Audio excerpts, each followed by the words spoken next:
To all my fellow brothers and sisters, peace be with you in the name of the Lord Jesus Christ. My name is Ben, and I welcome you to the Restored Ephraim Publications channel. Today I'd like to talk about the prophet Samuel in the Old Testament. As we are reading 1 Samuel and 2 Samuel in this month, I wanted to talk about how the prophet Samuel, his life is a foreshadowing pointing us towards Jesus Christ. When we read these kinds of books, people tend to think of it as mere history, and though it is history, we also have to understand that a lot of these things we can see Christ through them as well. They're not mere history. And the prophet Samuel is a good example of this. And so first off, the prophet Samuel was born through miraculous means. His mother Hannah could not have a child, and through the grace of the Lord, she was finally able to conceive, on the condition that she promised to give her firstborn to the Lord.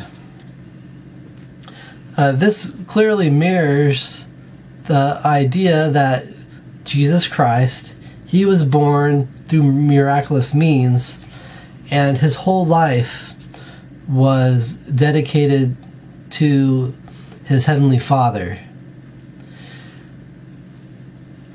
And it also says in 1 Samuel chapter 2, verse 26, it says, "And the child Samuel grew on and was in favor both with the Lord and also with men." And this mirrors the same thing that happened with Jesus Christ, where he also grew up in favor both with the Lord and with men.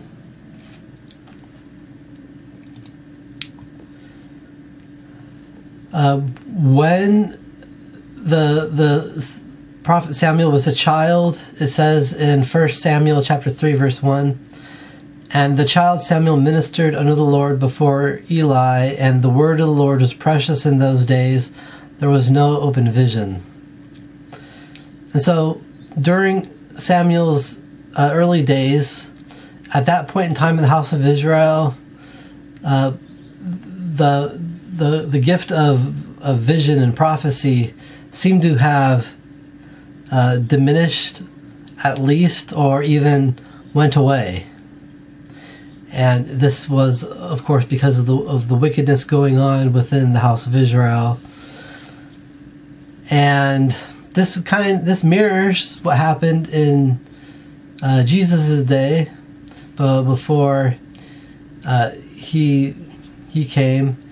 It says that there was no manifestations of the Lord, no visions, prophecies, or stuff like that, and that was what made the father of John the Baptist experience so impressive. Is because there was silence in the temple, but with the coming of Jesus Christ, prophecy returned. Jesus, who is the Lord, spoke his own word to the people, while Samuel received revelation from the Lord and spoke the word of the Lord to the house of Israel. The prophet Samuel was a priest and a judge, and Jesus Christ is a priest and judge, and so there's another pointing us towards Jesus Christ. And then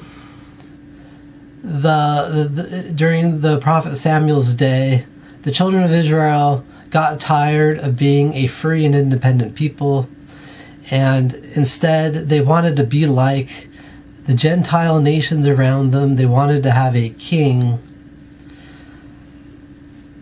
And the prophet Samuel was against this. But the Lord told the prophet Samuel, go ahead and give the people a king.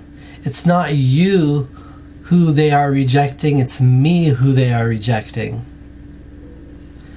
And so the prophet Samuel was a really important leader in the house of Israel, but the people rejected his leadership and wanted instead to have a king to rule over them, to tell them what to do.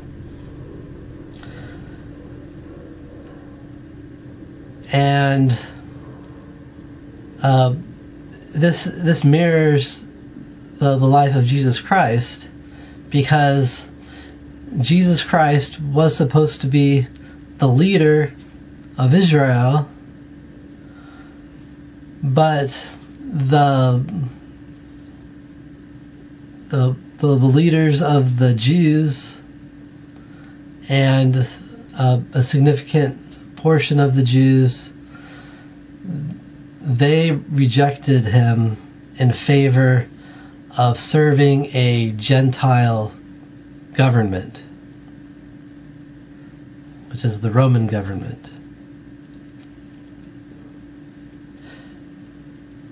And so again, this is another example of how the Old Testament helps us to see that all over the Old Testament, it's testifying about Jesus Christ and pointing us to Jesus Christ.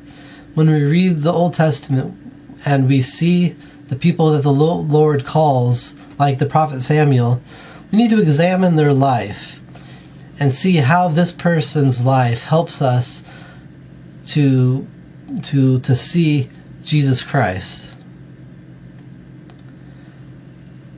And I leave this with you in the name of Jesus Christ. Amen.